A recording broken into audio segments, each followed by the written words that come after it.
Hello and welcome. Welcome to the Red Wagon Estate Planning and Elder Law Show, hosted by me, yours truly, Jeffrey R. Belomo. I hope you're doing well today. Look forward to the podcast today, where we are going to discuss, as always, all things estate planning and other law and any other thing we want to talk about, right? So today, we've been getting a lot of questions and requests for a podcast in regards to Medicaid as it relates to nursing home care, as well as it relates to in-home care.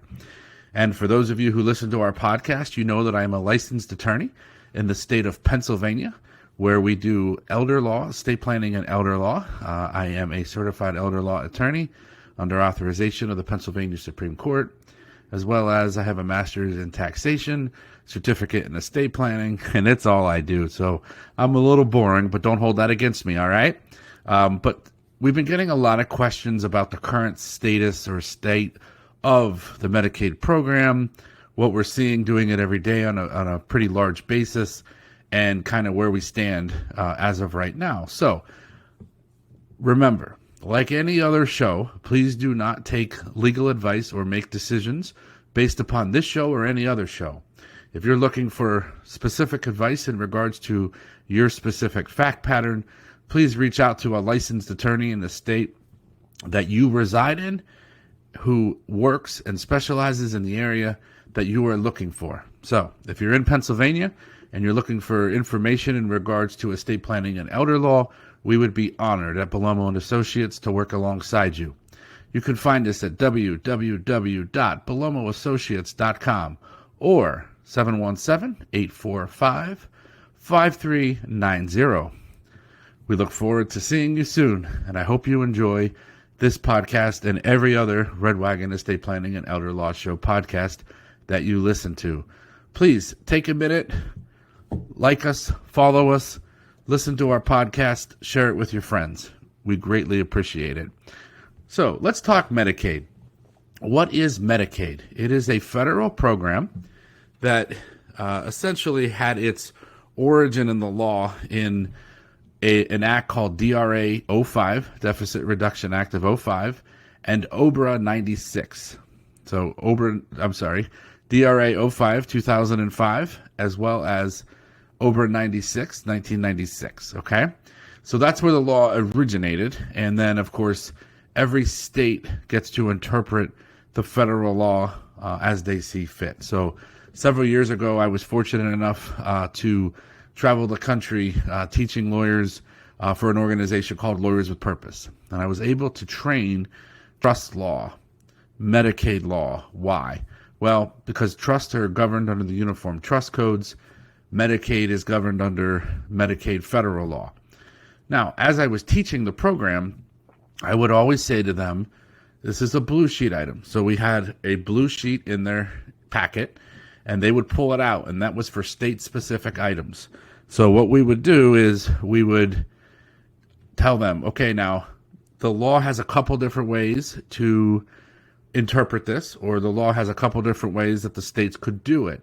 Some states do it this way, some states do it that way.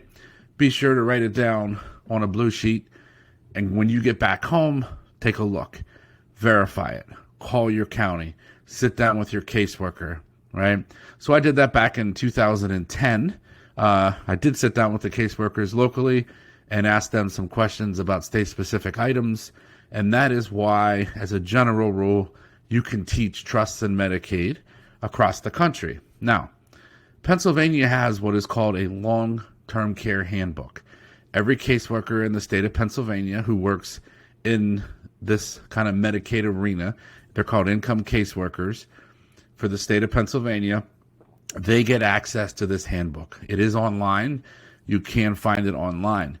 It's kind of their Bible. It's kind of what every caseworker is told to use.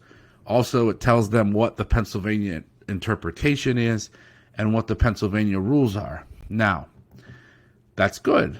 But the problem is within every county, it can be different, the interpretation of the handbook. And then literally within every county, each caseworker could interpret it differently. So that is what makes it a little more fun than some other areas, because the interpretations are coming down to whatever caseworker ends up getting your file.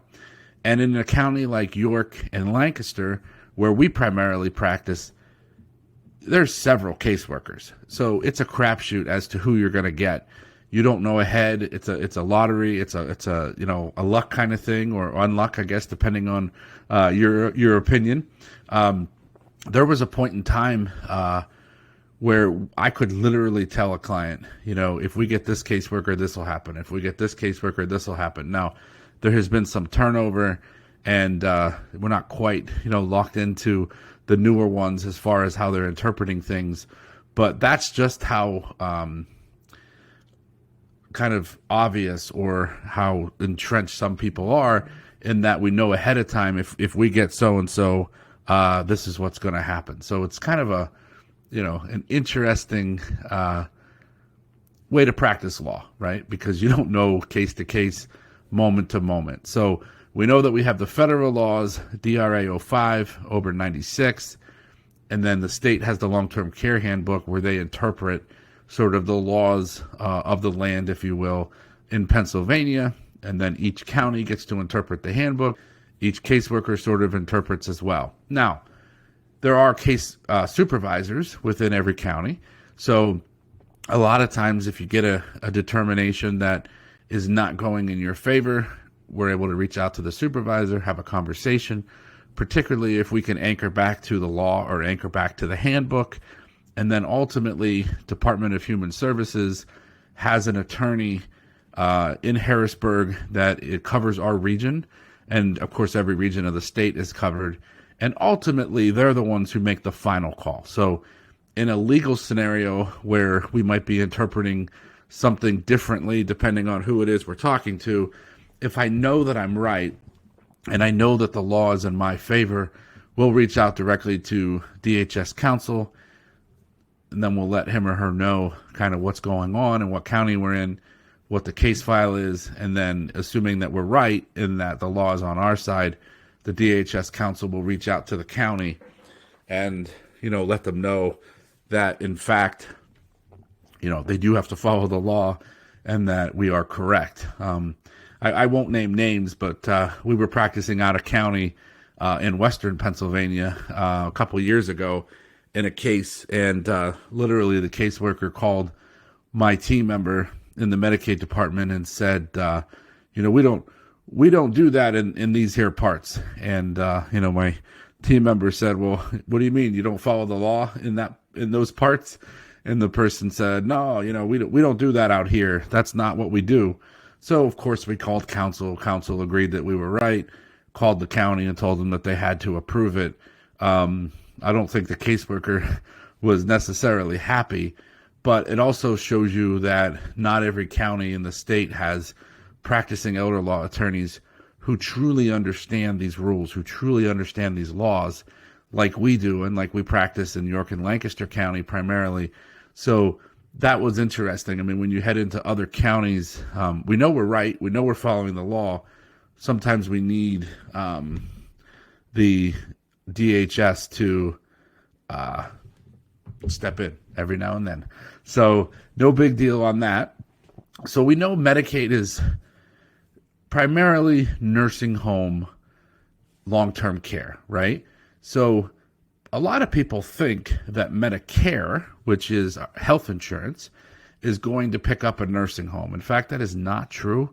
That is not true, right? So what Medicare rules say are, if you are admitted to a hospital for more than 3 consecutive midnights, notice I said admitted for more than 3 consecutive midnights, then you can go into a long-term care facility for rehabilitation for up to 100 days. Up to 100 days. I did not say 100 days. I said up to 100 days. The significance of that is, particularly with somebody with like dementia or an Alzheimer's type diagnosis, they will forget or not want to rehabilitate, not because they don't want to, not because they don't need it, but they don't want to. They forget. They just get away from me. Don't touch me. I don't want to do it. Well, you only get maybe one opportunity to say no. On the second opportunity, when you say no, you're going to get a notice, usually on a Tuesday, usually on day 45, that's going to tell you that as of Friday, you're private pay. Now, the significance of that is with Medicare, you have a very small copay that you're going to be paying when you're in that 100 days, okay? And it's like days 1 to 20, 20 to 80, and 80 to 100, and there's sort of different copays that you'll pay. But if you have a supplemental plan, a lot of times you don't pay anything in copays. So people go from paying a small amount of copay or none to paying $400 and some a day for care. The average cost of care in the state of Pennsylvania, as we sit here in November of 2022, is around $14,676.04 a month. In York County, we're probably closer to $13,000. Lancaster County is probably right around the same. And then every state in the Commonwealth, obviously, or every county in the Commonwealth has a sort of different number. But on average, we're around that $14,000 average long-term care fee. That's significant, right? Because you're going from paying very little to nothing to paying $14,000 or $13,000 a month. That is huge. And the problem with it is that oftentimes people get very comfortable in thinking that they have 100 days, only to find out, no, that's not a guarantee. As long as the person is rehabilitating and getting better, or at least maintaining, you're fine. But if we're not maintaining, they definitely will knock you off. That is exactly the game that is played. So the point of the podcast today is to just let you know that that occurs, okay? Pay attention to it. Now, the Waiver program, or Community Health Choices, that we're now following in the state of Pennsylvania, is still Medicaid. We still have to follow all the rules of Medicaid. However, it provides for in-home care for an individual in order to receive care in their home. Now, the biggest difference between nursing home and in-home care eligibility is what is called an income cap limit, okay? Meaning, if the person receiving care has income, usually we're looking at Social Security and pension here, of more than $25-23 a month, it's difficult to qualify for in-home care. There is something called an excess income trust that is typically administered through a company in Pittsburgh called Achieva Trust that allows you to essentially have the $25-23 a month plus $500. Now, you do have to contact Achieva. You do need to work through them. They need to set an excess income trust up for you, and they will help you with that. The attorney who works there, her name is Jackie Connolly. She's a wonderful attorney. That's a great organization. Ultimately, if your income is greater than $25-23 plus $500, you cannot qualify for the waiver program. Gee, Jeff, why do you think that's the case? You know what? I don't know. I mean, obviously I wasn't there. I wasn't asked when the laws went into effect. Certainly they didn't care about my opinion. My personal feeling, and this is just personal, is that the nursing home lobbyists are a pretty powerful organization. They were able to go to the legislators in Pennsylvania and probably threaten to withhold some other funding or some other monies. And the in-home care advocates are not nearly as powerful, obviously, as the nursing home. So that's really the only thing I can come up with. Other states that have income cap limits on their Medicaid, they do allow something that is called a qualified income trust, also known as a Miller Trust, so that they can essentially run any amount of income through the trust, therefore making the cap limit null and void, right? There is no such thing, even in states that have cap limits, because they can run it through the Miller Trust or the Qualified Income Trust. Pennsylvania was adamant that they do not believe that they have to follow that rule, and they don't believe that that rule applies to them. So somewhere over the course of the last 7 years, the Excess Income Trust became a creation, but it is limited to $500 on top of the $25-23. Now that will provide for in-home care. Obviously during COVID, we were very hard pressed to fill hours. So even if somebody got awarded 14 hours a day, I'm just making up a number of in-home care hours, agencies were having a very difficult time filling those hours. They were having a very difficult time getting caregivers to go into people's homes during COVID. Now, that has definitely gotten better. There is no question about it. We have a lot of people on that program. They are able to fulfill most or all of the hours that they're getting. Now, obviously, that depends on the county that you're in. We're in York and Lancaster primarily.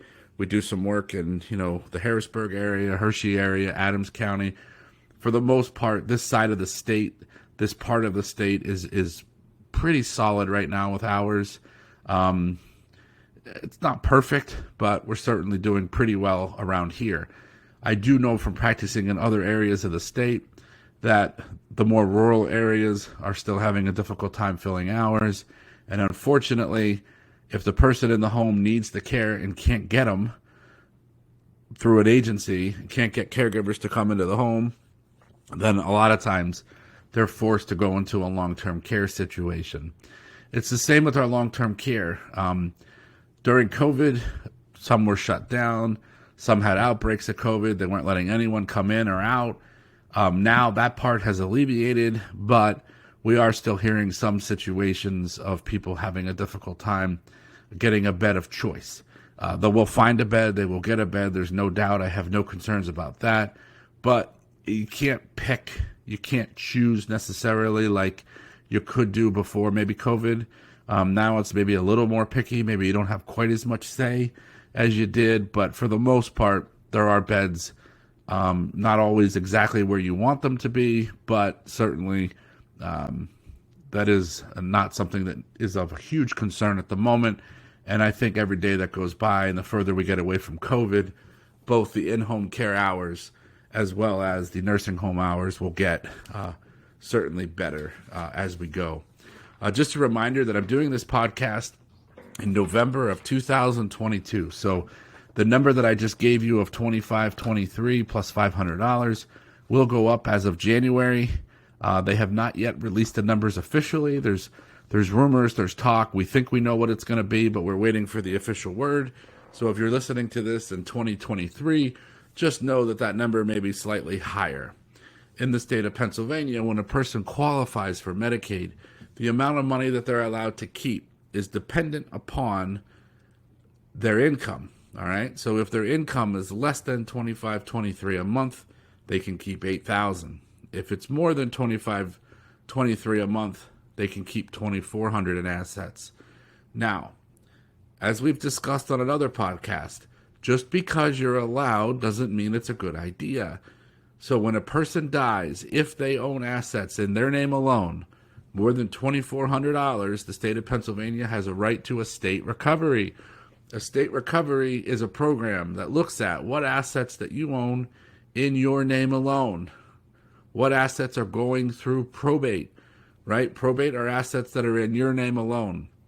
So if it's less than $2,400, the state is not going to go after the estate.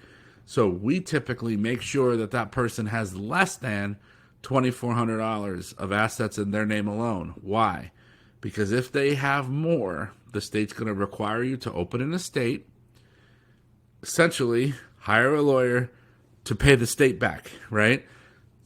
Silly. The attorney's going to take a good bit of the money. The state gets the rest. The family has to go through the hassle. So we will generally encourage our clients as we guide them to stay around $2,000. It cracks me up because we always get calls from people who talk to other people who say, well, I was told I was allowed to keep up to $8,000. And why are you telling me only $2,000? Because I'm saving you money on the back end. I'm saving you time. I'm saving you headache. I'm saving you frustration. So just listen to the professional that you hire. Trust in the process. Trust in what they're telling you. We know what we're doing, right? And not just us, but any professional who is giving you professional advice. There's a reason. There's a method to our madness. So that is the first thing that I wanted to comment on. All right. Now, what if a person has more than that? And we've talked about this briefly on other podcasts, and I don't want to get too much into the weeds. But in Pennsylvania, you are still allowed and able to preserve assets. For a married couple, you can protect up to 100% of the money for the spouse living at home. And for a single widow or widowed individual, you can protect 50% of the assets are left. And yes, that's in crisis. That's assuming that you had not done any pre-planning. On other podcasts, we talked about pre-planning through trusts and how you can preserve 100% of the assets if the assets are in the trust for more than 5 years and 1 day. However, in this context, we're saying we didn't plan ahead. The law still in Pennsylvania says 100% for spouses, 50% for single widow or widowed individuals. I am not making a mistake. I am not confused. That is the rule. That is the law. And we are able to do it. And we do it on a regular basis. And it works 100% of the time. So that isn't something that's wrong. If somebody tells you that, they're not wrong. Also, if you go to a nursing home and they tell you to let them fill out the application, why would you pay a lawyer thousands of dollars to do something that we can do for free? The answer is we're not offering the same service, right? They're simply filling out a Medicaid app and submitting it. We are literally moving assets and doing things under the law to protect and preserve them. So there's a huge difference between what the nursing home is doing and what we're doing for you, right? So the more that we protect, sure, the larger the fee. We offer workshops on a regular basis in our office, not only estate planning, also crisis planning. If you or a loved one is going to need nursing home care in the next 6 months to a year, we have a link to all of our workshops that you can get and watch in the comfort of your own home. My advice, if you have somebody in a home or you know somebody who is going to be going within the next 6 months to a year, get them in touch with somebody, a professional that specializes in this area, such as a certified elder law attorney. We do this all the time. We do it for the entire state of Pennsylvania. We have tons of cases going on at any one time. We have 4 to 5 full-time employees who do nothing but Medicaid, right? That way, each case gets individual attention and we can turn it around quickly and get it filed so that we can preserve as much of the wealth as possible. Gee, Jeff, is that, a good idea? It's the law, right? My job as an attorney is to tell my clients the law. It is absolutely the law. It is allowed. It, no doubt, is something that you're allowed to do. I'll end the podcast today with a kind of a story. I had a financial advisor who referred a couple cases to us, but then would sit in the room and literally tell the client, well, I don't think you should do this. I don't think this should be allowed. I don't think it's ethical. I don't think it's moral. And there were several clients that ended up not hiring us because the person who referred to us basically told them not to do it because they didn't believe in it. I talked to the individual a couple times, explained that as a lawyer, I have no choice. If I don't tell them how to do it and don't answer their question, I'm committing malpractice. So I'm not going to do that, right? I'm going to be honest. I'm going to tell them. Lo and behold, about 6 months after the last meeting that we had with him, he came into the office for a family member, for one of his family members, asking us if we could protect assets. I made sure to make the individual grovel, made the individual realize how hypocritical it was. When it was for other people, it wasn't ethical, it wasn't moral, it wasn't right, even though it was the law. But when it was for his family, it was different. And I asked him point blank, why is it different? And he said, because it's my family.